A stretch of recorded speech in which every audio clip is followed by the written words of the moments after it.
Hi, my name is Curt DeBerg, and I'm a professor at California State University, Chico. This semester, a colleague of mine, Dr. Kent Sandoe, and I are teaching a revolutionary new course called A Digital World. And this course is unique in several respects, but on campus here at Cal State Chico, we call it a U course. And a U course is designed for incoming freshmen to take two courses at the same time. In our U course, students will get 3 units of mathematics credit and 3 units of business credit. These students will come to class each Wednesday and Friday, and they will be in class for 2.5 hours. But this class isn't a regular lecture room.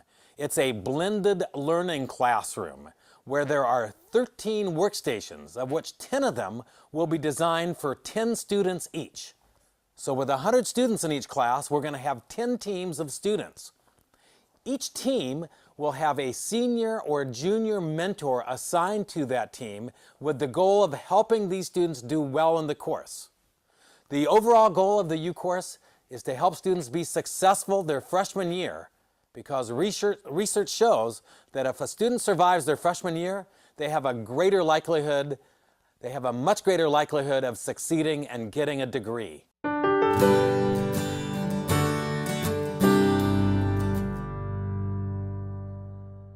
Our course uses a range of tools and technologies designed to create a very rich learner-centered environment. The students work in teams on a semester-long project of their choosing, and all of the content of the course is designed to support those teams in being more productive and more effective. We find that this motivates students and creates learning that lasts. An example of a technology we use a micro-learning platform called grovo.com. This is self-paced short videos with very frequent quizzes that reinforce the material. We also use technologies to track attendance, participation, and to incentivize preparation for class. The class uses mentors. Each team has a mentor who is 2 to 3 years ahead of them in their studies, but the mentor is a full participant in the team and really supports the learning environment. We tend not to lecture in the class.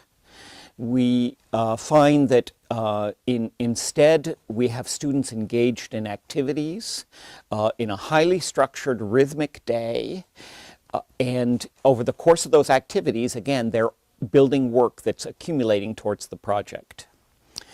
Students are encouraged, unlike other classes, students are encouraged to bring their cell phones or laptops or other mobile devices.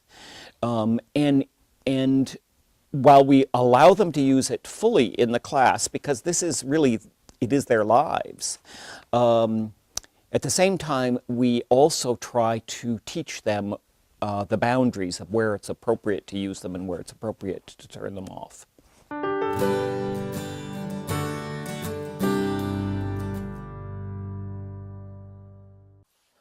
The heart and soul of this course is a project-based learning experience.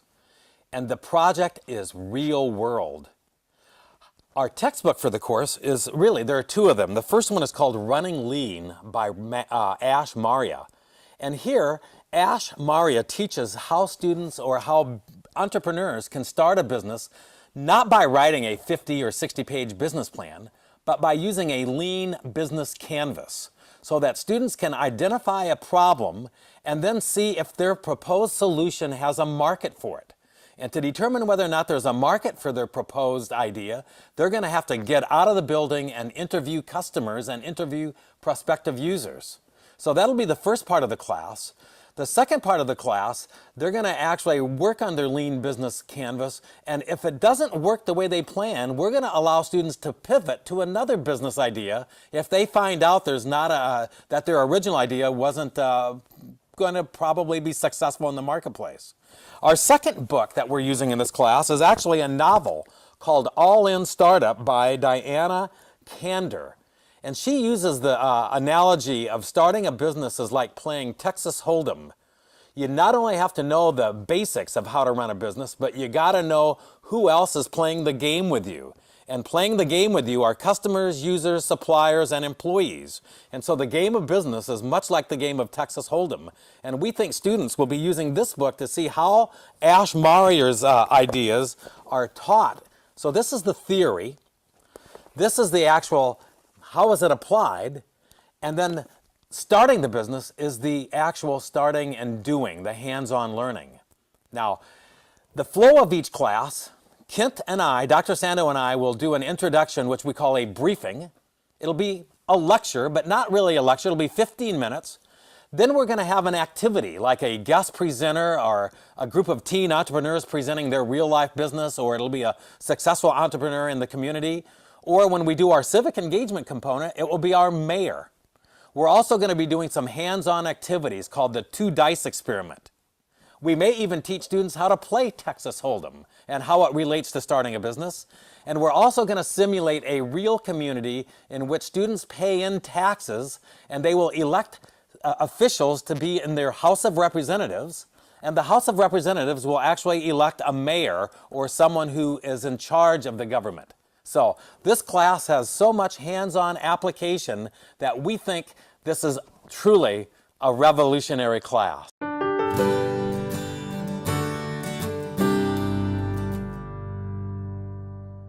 Why are we combining 2 courses into 1 course? Well, first of all, the students will be coming into a class and they'll be getting 6 units of credit out of 15 average load. So 40% of their time will be spent with one another in one big class. And we know that the freshman year is important to developing new relationships, new responsibilities in a brand new setting. So we want these freshmen to bond with one another as soon as possible. Secondly, by combining basic math with basic business skills, we are going to also have students create their own business enterprise. We want them to have a new purpose, and the purpose isn't to get a good grade. The purpose is to motivate to learn, because the end objective is to create something real. And the 10 new businesses created by these 100 students, at the end of the semester, Dr. Sandoe and I hope to help them achieve startup funding for these real businesses, which can be a commercial business, a social enterprise, or a not-for-profit organization.